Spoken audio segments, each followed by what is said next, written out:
This is not working.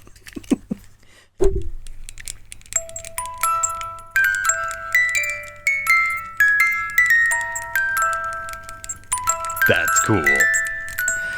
This was a gift from my youngest son from where he goes to university. There's this little town, this little alleyway that is basically Harry Potter land. Like, it looks exactly like the set.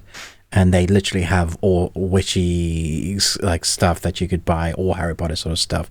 There's a replica of Falcor, the dragon from the Neverending Story. It's so geeky. Like, and yeah, they have these little things of theme tunes from which you turn. You know, there's really cool ones. And I don't know why that is cool. Working here. It's because my brain is backwards. Yeah. Oh, because you're facing it towards me, but you have to.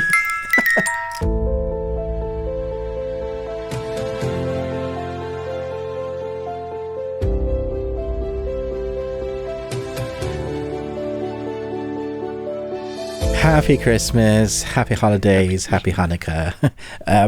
When you're listening to this, the first time you're able to listen and watch this is the last day of 2023. And you know what? I say good riddance.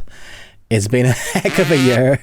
I've had so many hospital trips this year that I'm like, 2024, I just want healthy and happy. Those are the things I'm aiming for.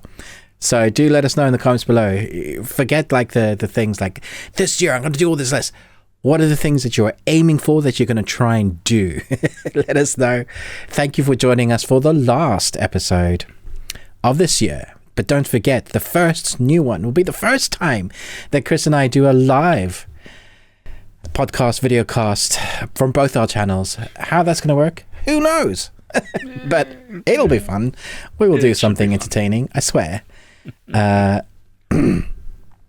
I've got weird things to talk about this week because it's been a weird watching week this week.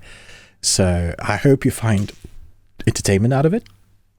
Chris is going to start us off again with who won the competition of the movie quiz. And I'm guessing you got some new ones as well. I do have new quotes, yes. Nice. And a first shout out to Red Comet, Chris Retzlaff, mostly Nostromo.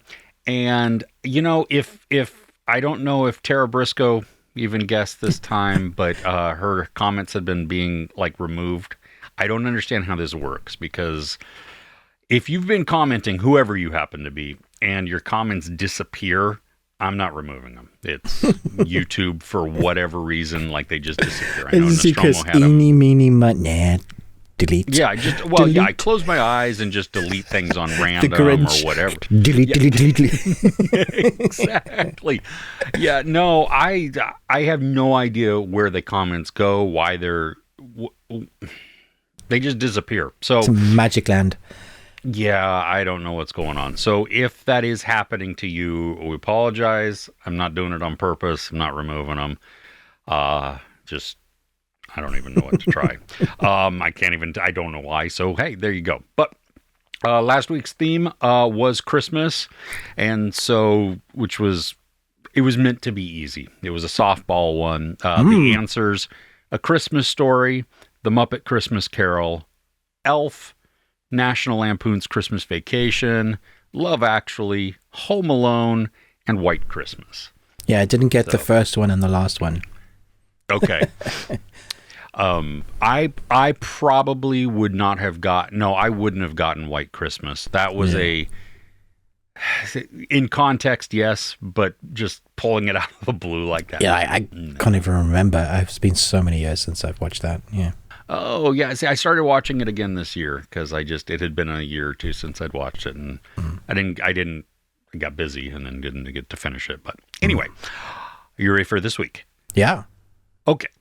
Cool. There is a theme. I'm not telling you what it is. Number one, I think I'm invincible. It's the only thing that makes sense. I don't think I can die. That rings a bell. You know it. Whether or not you remember it, it's the whole thing. Okay. Number two. Okay, Chief, take him away. I'm going to go home and sleep with my wife. That's a great line. Okay. Do you know that one? I think so. I hope so.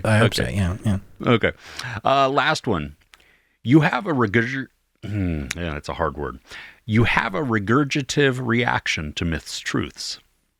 That's also a good line. These are good lines. I don't know that I know that one. I mean, I've probably seen it, but it doesn't. You have seen it. I think you've enjoyed it. But yeah. So let us know in the comments. Give us the answers. Hopefully YouTube doesn't delete it. I don't know what to tell you there. Ruben, do you have a question for us? I have a fun question. Let's play. How much does that cost? Whichever country you're in, how much would this have cost? So I told the story to Chris this morning about my adventures of today. Because I was in 2 hospitals today for stupidness. But I saw a specialist of ear, nose and throat specialist doctor. I saw 2 nurses. I had an x-ray. I went to 2 doctors. I had 2 appointments.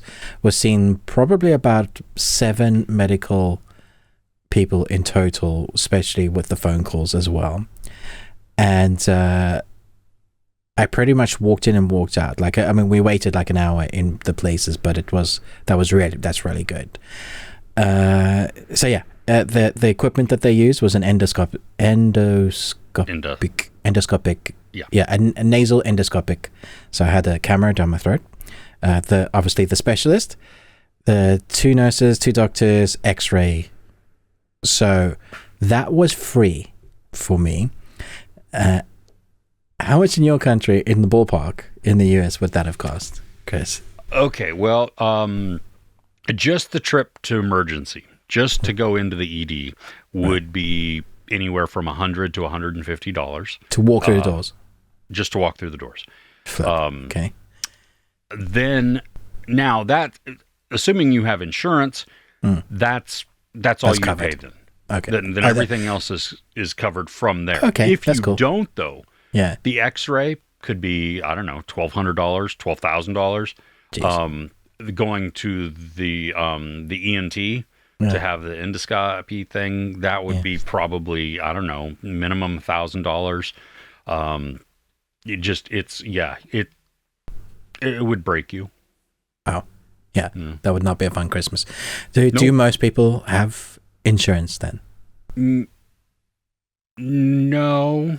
And well, see, and there's the other thing too, is that like, even for me, when I had, at certain jobs I've had medical insurance, but the co-pays and all of the stuff that goes along with it made it prohibitive for me to use my health insurance. Oh crap. So I couldn't go. So even though you have it, you couldn't go and use it because I couldn't pay for the fees that came after. Oh my gosh. Yeah. Yeah. So luckily now, I mean, I work for a healthcare company, that's the way to do system. it. Work for a healthcare company so that you know that their insurance will be covered. Oh, yeah. Be good. Yeah. So my insurance, the doctors, everything are for the most part outstanding. And so, yeah.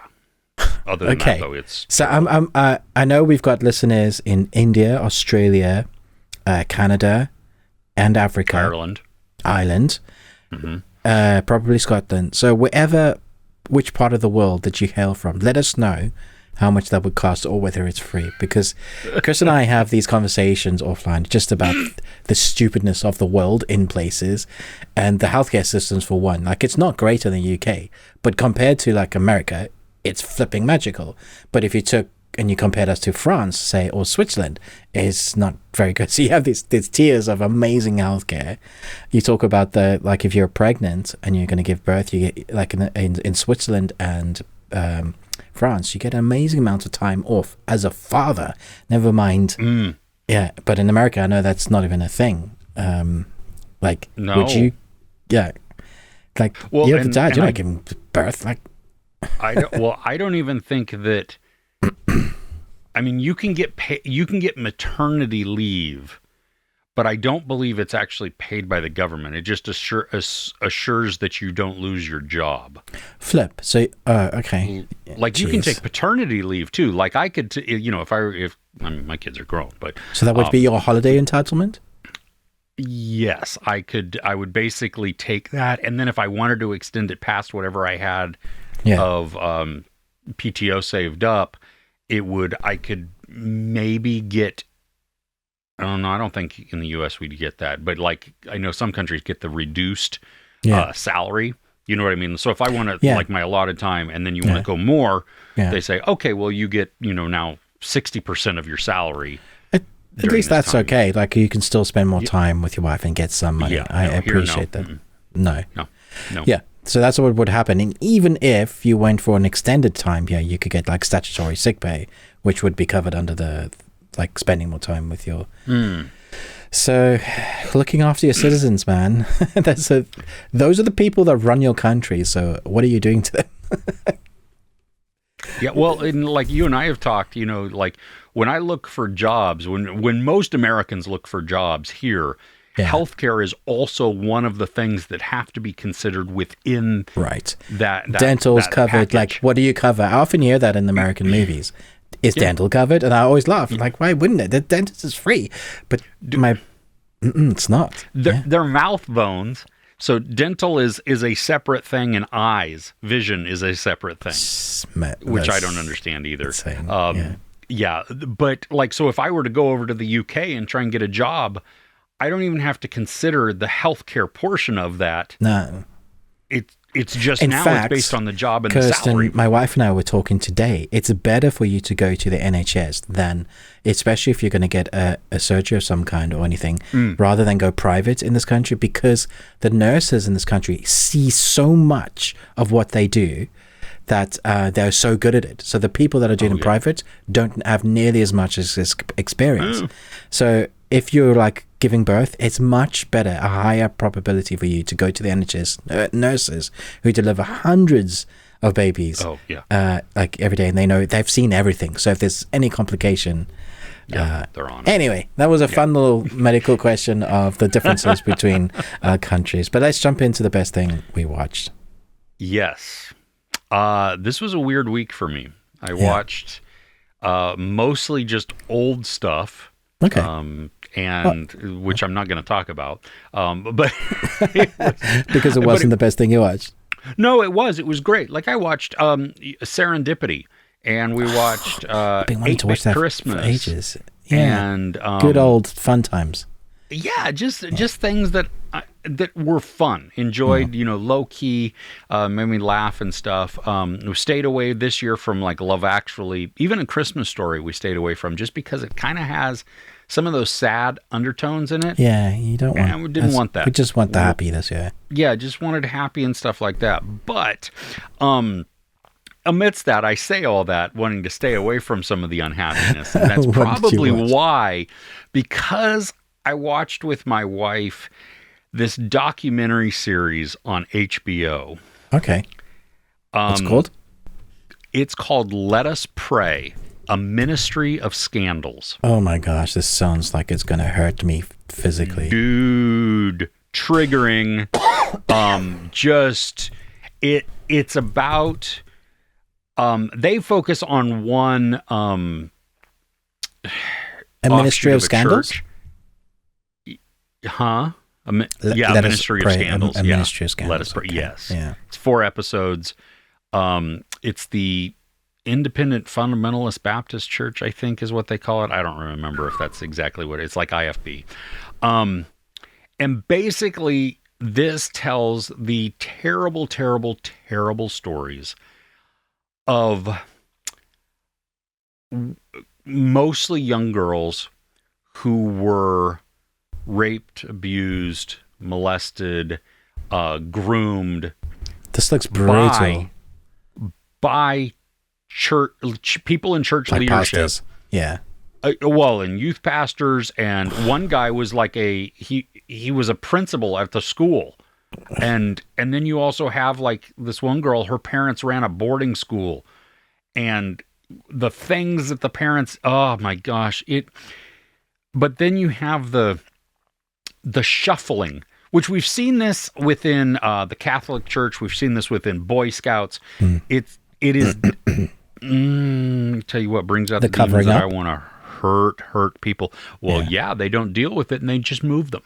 They just shuffle them off someplace else. All right, they don't want to deal with it, right? Yeah. Yeah, or they don't report it, and they just dismiss the person. Oh, and then yeah, that it's like, person no, just that's moves to not another something. place, and Yeah, perhaps you were acting inappropriately, which gave them. It's like it's always like the victim's fault. oh yeah, oh no, there's a lot of victim blaming. It is it's obviously it's a very hard So why, Chris? documentary to watch. Because it first off, it was produced and told very well. There are a little bit of like repetitive moments because it's 4 episodes. Like you feel like they kind of like catch you up a little bit, even though you don't need to. Yeah. Now, I don't know when this fully came out. It may have all dropped on the same day. It may have been out for a month. I don't know. But it almost felt maybe like it was weekly, so that they had to do the last time on without making it sound as cheap and cheesy as that. But like the production value is great, the storytelling, but more so, it's you have these gut-wrenching stories by the victims, and it's just shedding light. And I think that's what really needs to happen. I mean, we've had some documentaries on the Boy Scouts. We've obviously had documentaries on the Catholic Church. There's documentaries on, some Baptist thing that I even used to go to as a kid, and tell you what, that brought up all kinds of trauma. He was like, oh yeah, I remember that. Yeah, no, it's bad. It's just not good. But this is done really well. It's on Max.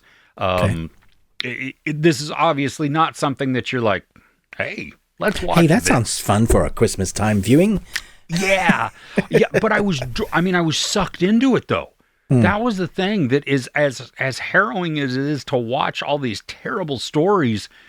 It's told in such an engaging way, and I keep waiting for the consequences. Right. Yeah.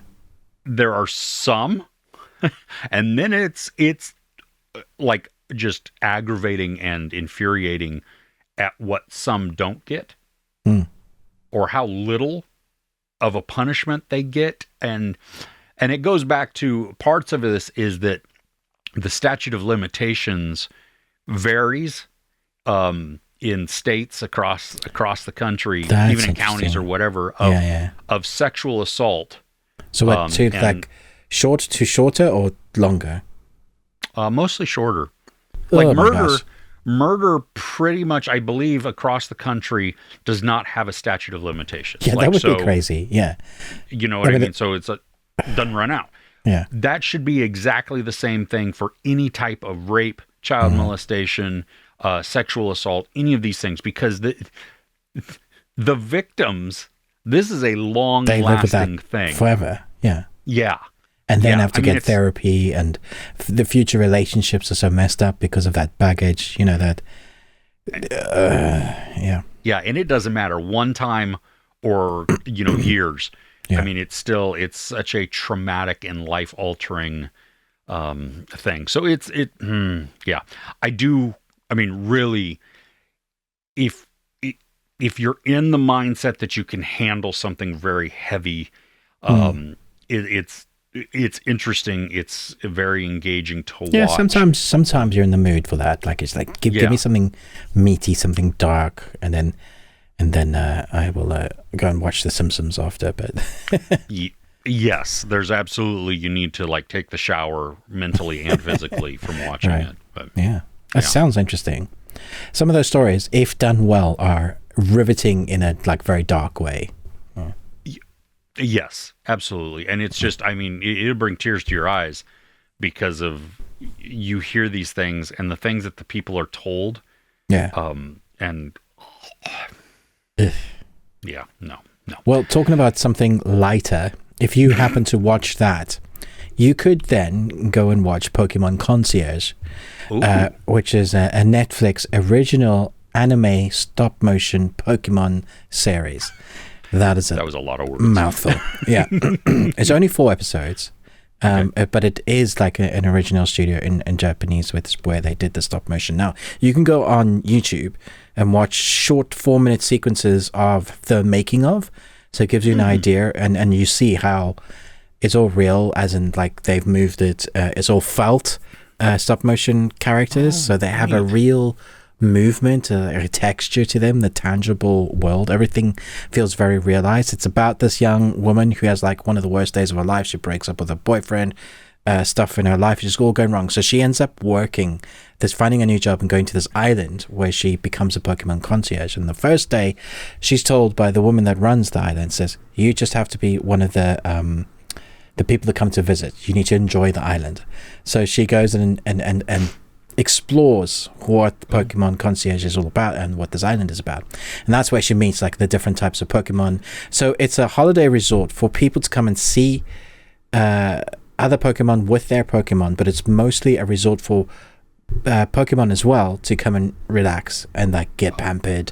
So they have all sorts of different games and massages, sports for them, places that some bigger Pokemon will need to explore, like stretch their wings, like a Charizard, you know, that kind of.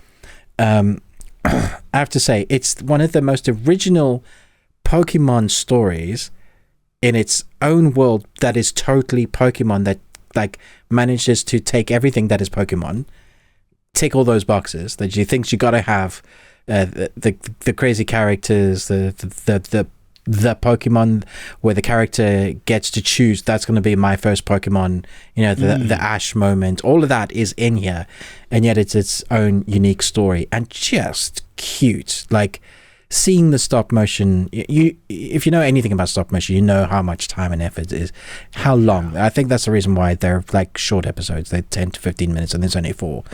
But like, I know how much effort it takes to do 4 seconds of a stop motion, and with what they're putting in like their budget, you can see that the love and experience that they've put into it.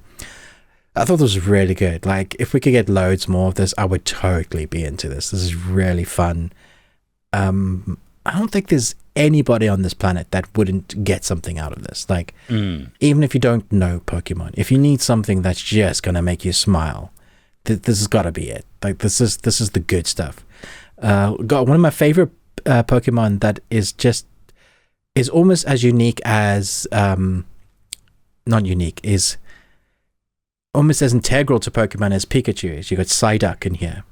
And I've always connected with Psyduck. He's this character that he's always got a headache because of his psychic powers. And when it gets too much, his psychic powers just go crazy. And there's a big part of the storyline that is in this with our character, and it's just fun. Yeah, it's really good. Nice. So this is all ages, right? Oh yeah. This is not only all ages, but like everybody will gather around. Like, talk about Christmas viewing. Gather around the TV, chatting away, eating your leftovers and your chocolates from your stockings. This would be like perfect viewing for that. Nice. Yeah, I am always impressed by stop motion because, 24 frames to make 1 second. Dude. That's yeah. It's inspirational. Like there's a part of me that goes, I'd like to try that, and then I look at how much work that goes into it, and I'm like, cool. You do that, other you. yeah. I'll just watch and enjoy. Thank you. Yeah. It's the same thing with like the Artman studios. That I love that we can see the thumbprints and the fingerprints within them and stuff, and that's the same type of thing when you have the felt and it gives you this lived-in texture. When you see some of the hairs on the felt move, I'm like, how? Who did that? Oh, yeah. That's... Cause wow. Is it just because maybe the camera is just like so close and able to capture such detail? So when you're doing stop motion with movement of camera, you're moving the camera with the character. So you move the camera a little bit back, and then you move the stop motion, you move it a little bit. And then if you have it on a slider, like, so you can have a crane, so you're moving it sideways and sliding, and that gets really complicated. But because you're moving at the same time, you could possibly fake some like wind blowing on there, like that. But it's so clever, so unique. I love how little details like that make it feel very real, very lived in.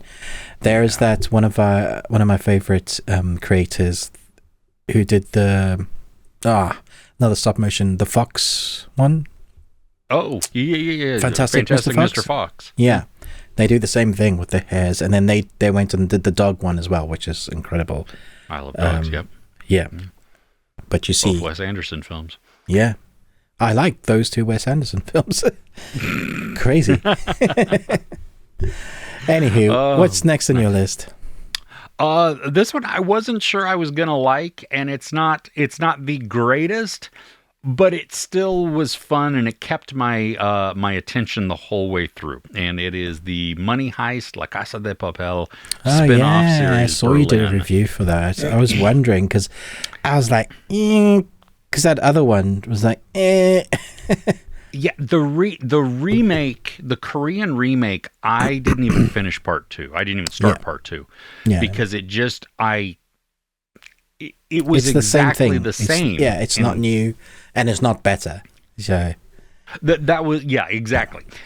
This it is a little strange because in the last season or the second to last season of Money Heist, we got a couple of episodes that kind of went sideways with following Berlin before he had met up with his brother to do these heists. Yeah, that was the last season. Yeah.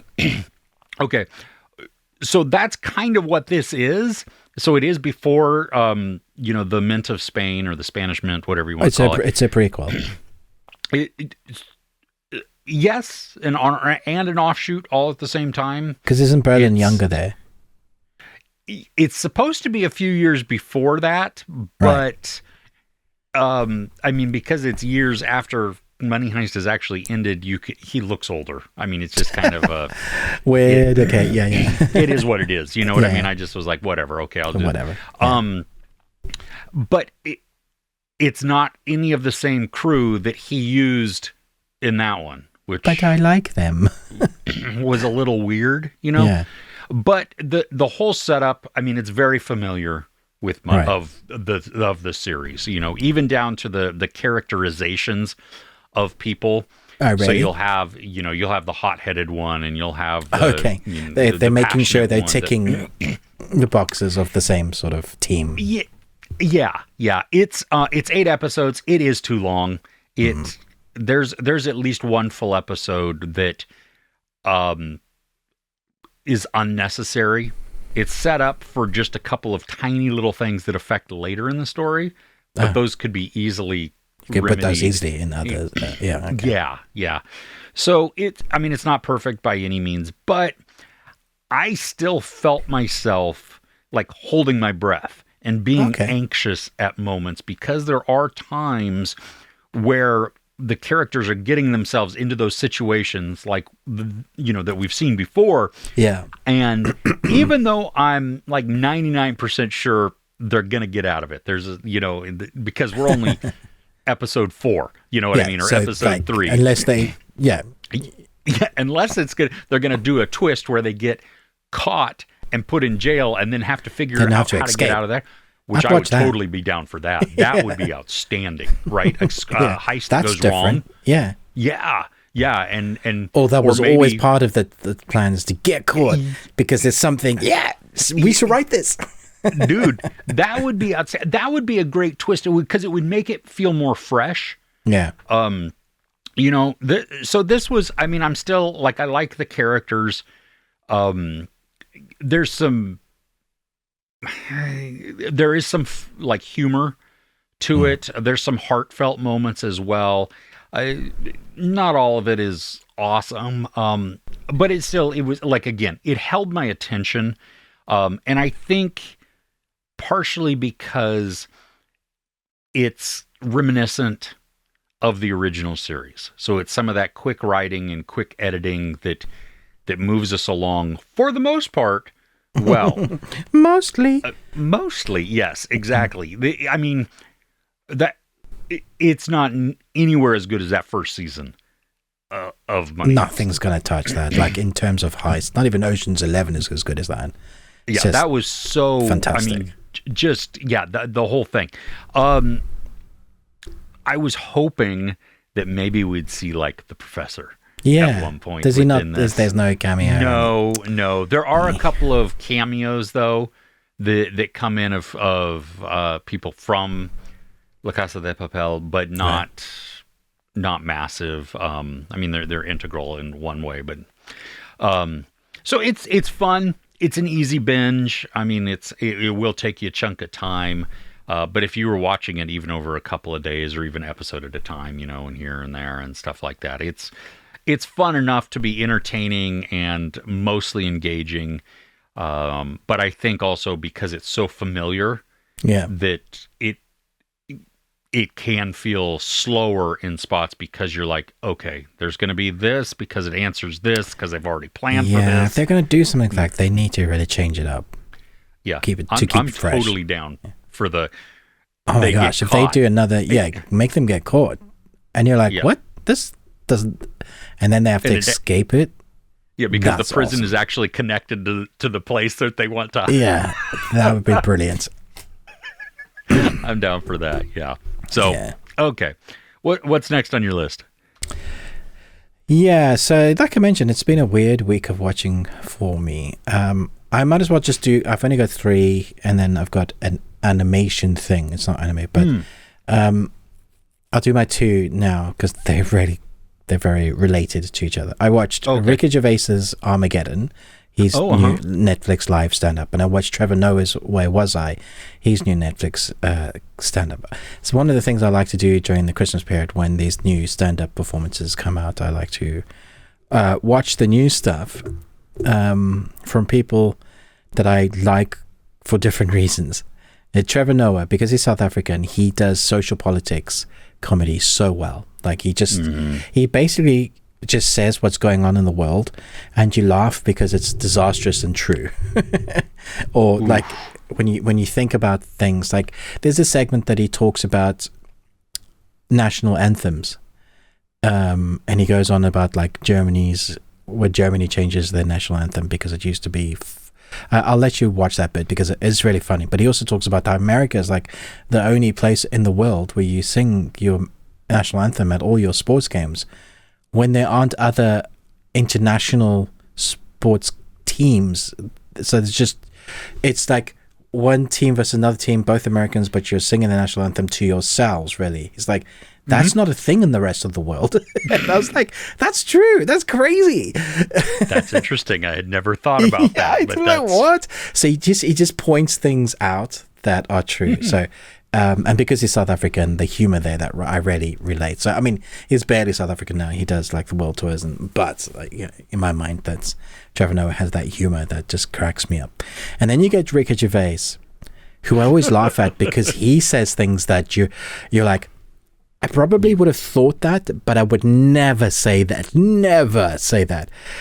And he, like, you think he's found the new bar, and then you see himself laughing. He says, my wife told me not to do the voice, but I'm going to do the voice. And then he just, like, no, what did you just say? My son walked in, and he was just like, what? And that's coming from, like, young teens, like, pushing the boundaries. Yeah. Ricky Gervais's Armageddon is some of the funniest, again, real things when he talks about religion, but he talks about it with the woke culture, and he just goes for it on the woke culture. And I was just so happy. It made me just like giddy to him just kind of pointing how things are. Trevor Noah talks about things like trans. The issue with trans toilets. Why does America make things an issue that's not really an issue? He says because it's misdirection by your politicians to make you think about one thing that's not, like a small minority of people are talking about one thing, and then they'll move things along on other places. And I'm like, that's totally accurate. That's what we've been saying for years. Because who's going to check? Can I just see your junk to check whether you're actually, so you can go and pee? It's like, whoever you are, just go to the toilet. It says if you're the person taking the time to look at people's junk, then maybe you're the creep. You say, because you shouldn't be doing that in the public. Who does anything that you in the public toilet? You go, you do your thing, you use a hazmat suit and you walk out. You know, like it's true. Why is that an issue? You remember, I mean, so when you visited me and you went into some of the restrooms here, I mean, our toilets are are terrible, right? Yeah. Our Yeah, they're public gnarly. They're gnarly, man. because they're completely open at the top, they're completely open at the bottom, and then there's gaps on the doors. This is, you're like sneak through. You could have anybody. Hello there. Yeah, exactly. So there was a tweet this week where I don't know who he is, but it doesn't really matter. I mean, apparently he's a troll, but he was taking pictures at an airport bathroom because they had redone it and they made it all genders. But here's the thing: I got to see a photo of the toilets. Yeah, dude, it's a room. It's literally solid door, no gaps. You walk in, and so if you're a family or whatever, so it's a single that's occupancy. Just a toilet. Yeah, you just lock it and close. Well, that's fine. There's no issue there. Well, they were like, who's going to tell him when he gets on the plane? It's an all-gender restroom there. At your house, it's an all-gender restroom. Just a toilet's a toilet. Yeah, and then... Nah, sorry, and especially this is... Yeah. Can I check your junk, please? Yeah. Well, people were reporting him. They were like, Really? airport, you have some weird guy taking pictures of people, kids and families walking into the bathroom. I think you need to do something you about are the this. creep. It's you. You're the creep. Yeah, you're so obsessed with which... I mean, the dude who was in charge of the redesign, he actually got on and responded to him and just tore him up. It was brilliant. Great. That's amazing. Because it's not like those trashy American toilets, which are predominantly everywhere. Old school toilets, like you got gaps on top, gaps below. You're like gaps everywhere. Yeah, why? Don't do that. I don't understand that. I don't need somebody sliding underneath, going, "Hello, what you doing?" Yeah, no. I want privacy. Trevor Noe, he goes back to the history. So a little while ago, women were just allowed to use toilets, and men were like, "Well, how's this going to work? How's a woman?" And then there weren't even toilets, so women had to go back home to use the toilets. Like, so he was comparing like the differences in society where we come along, and then when like gay people weren't allowed to, it was like, what do you think is going to happen in the urine? And he does like some crude stuff. It's like, "Hello there, I'm gay. Now I'm just going to grab your thing while you're weeing and start doing this." And then he goes, oh look, we can meet later at a restaurant, and then I might like it, and then we might get in a relation, and then I might fall in love, he says. And he just like, it's like, what do you think is going to happen? Well, and I'm sorry, I don't know. I don't think because we didn't go to any sporting events. Okay. At most sporting venues in the U.S., I don't know what the women's restroom look like, but the men's restroom, there are just a trough. There's not even dividers. Oh, there's not even urinals. It's just like the it is metal. Literally like it's like a big tub that you pee in, and everybody you find a spot on the ceiling, and and so all of these manly men who love sports, and they're who are also then completely offended by closed off restrooms. They're what? Come on, hilarious. Oh my gosh. Anyway, so both of these live, they point fingers at society. They they make fun of themselves, but they also like around the world what humans are like. And Ricky, he says some stuff about comedy and how we used to be able to take things as a joke. We could say stuff, and he says, "Well, the reason why comedy is comedy, when people are telling a joke, it's a way for us to cope with the shittiness of our lives, of what's going on in the world. We can laugh at that." So the stuff that we were laughing at 20 years ago, we can't laugh at now. What has happened to society? Like, seriously, we were laughing at stuff because it was so hard 20 years ago, but what war are these young generations are actually going through? Like, it's so when he compares like what woke culture is actually and what woke actually means to what people are trying to say that it means now, he was just like ripping it to shreds. So if you need some good laughs, they're mostly clean. Like Trevor Noah is more clean than Ricky for sure, but Ricky says stuff that you want people to talk about, but isn't okay unless you're a comedian. So And these are both on Netflix, right? They're both Netflix originals, yeah. Right on. I did watch a comedy special too. I watched Great.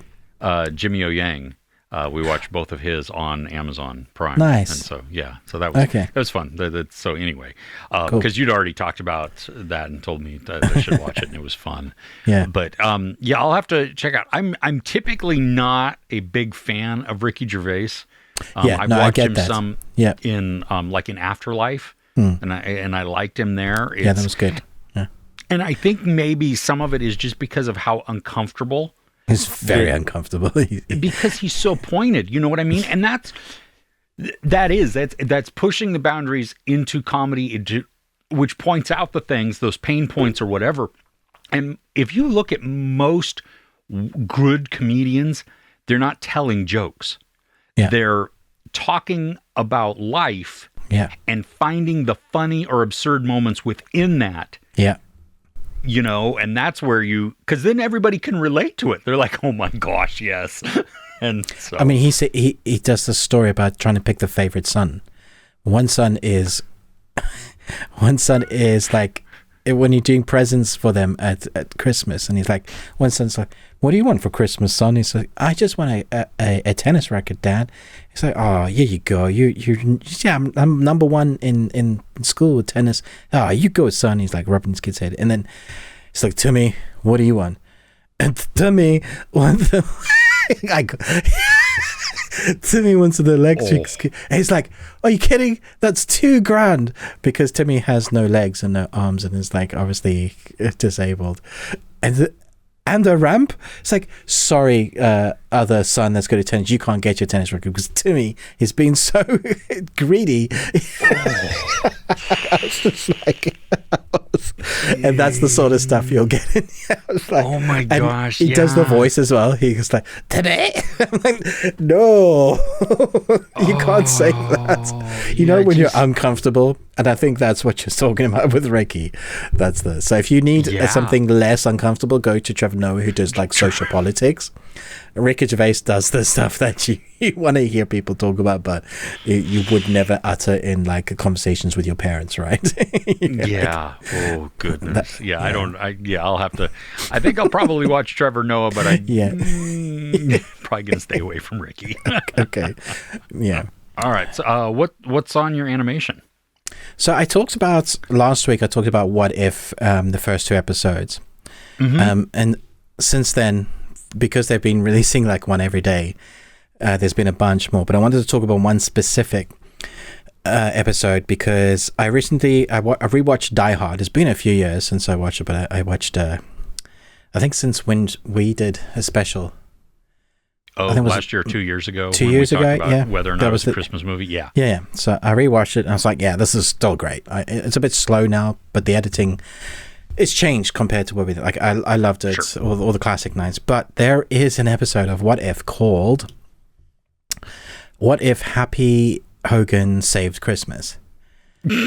And, you know, Happy, the character, is Tony Stark's security guy. He falls in love with Spidey's mom.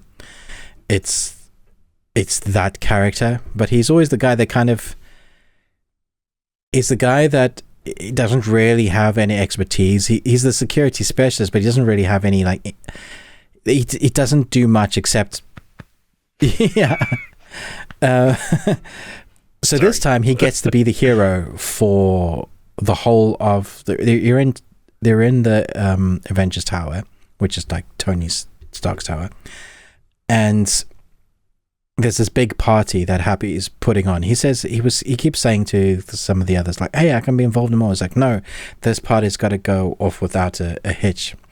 You're in charge of that. Please fix that. Except some bad guys who happen to be Arnie Hammer.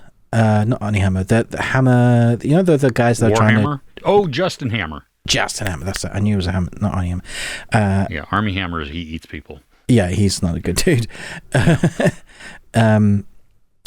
Tries to come and steal some of Tony's tech that's in the building, which happens to be a sample of Hulk's blood. Oh. You're like, well, that's not good. So it ends up being a Die Hard Christmas special, like with all the in the vents. Fun. Yeah, but at some point, like, he will get Hogan will get the blood instead and have the blood injected into him, so he becomes a version of his own Hulk, and it just gets funnier and funnier. Even the Avengers will try and attack him because there's this new monster and they think he's the bad guy. But there's so many references to the Die Hard moments that just work really well in this episode. I was laughing like pretty much the whole way through. I was just, this is great. It's like they made it a Christmas story. They made it unique in the What If universe, and then they did one of the greatest Christmas movies ever in action, and just really played great homage to it. It was really clever. That's outstanding. Oh, man. So are all of them out now? All the episodes? I think they're out. The 9th one should be out today. Let me see how many are out there. Yeah, they're all out now. Okay. The last one dropped today, I believe. Sweet. Yeah. Very cool. Yeah, I still haven't watched, even though I had access. You had access to all of but them. You didn't watch them. I didn't. Okay. Didn't get the opportunity. Could have sent them to me, dude. I'm just saying. Dude, have you read the NDA on the Disney thing? The Disney stuffs are like, they will are end you and your family and your extended family.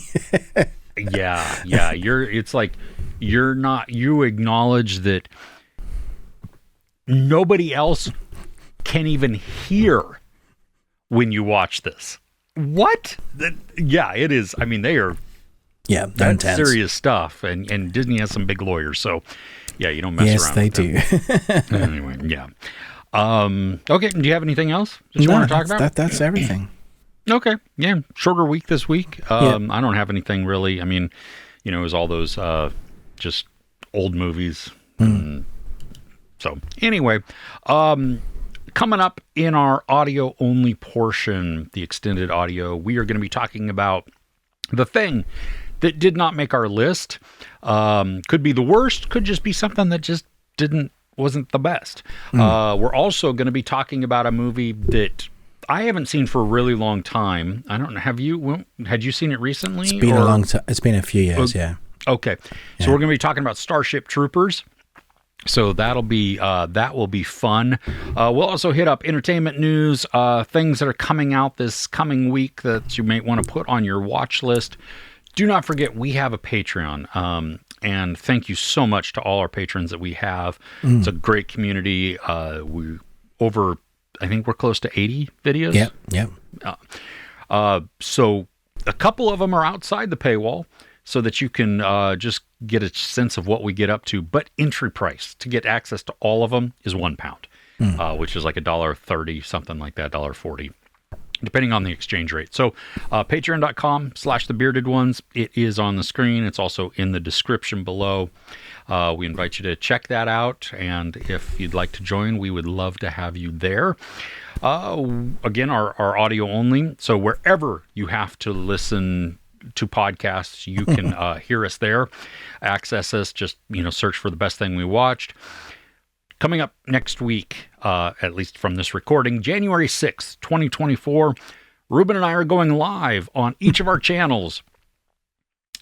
We haven't tested this out yet. I know. Which is a little nerve-wracking, and that's my fault. But it will be something to behold. We invite you to join us as we do our show just live, but then we get to interact with you, and you can comment to us, ask questions, whatever. And so will it be fun?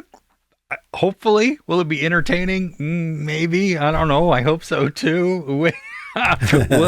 It will have a runtime. We'll say that. So we do invite you to join us there. With that, did I forget anything? I don't think so. Okay. Well, with that, thank you, and we will see you next week. Take care.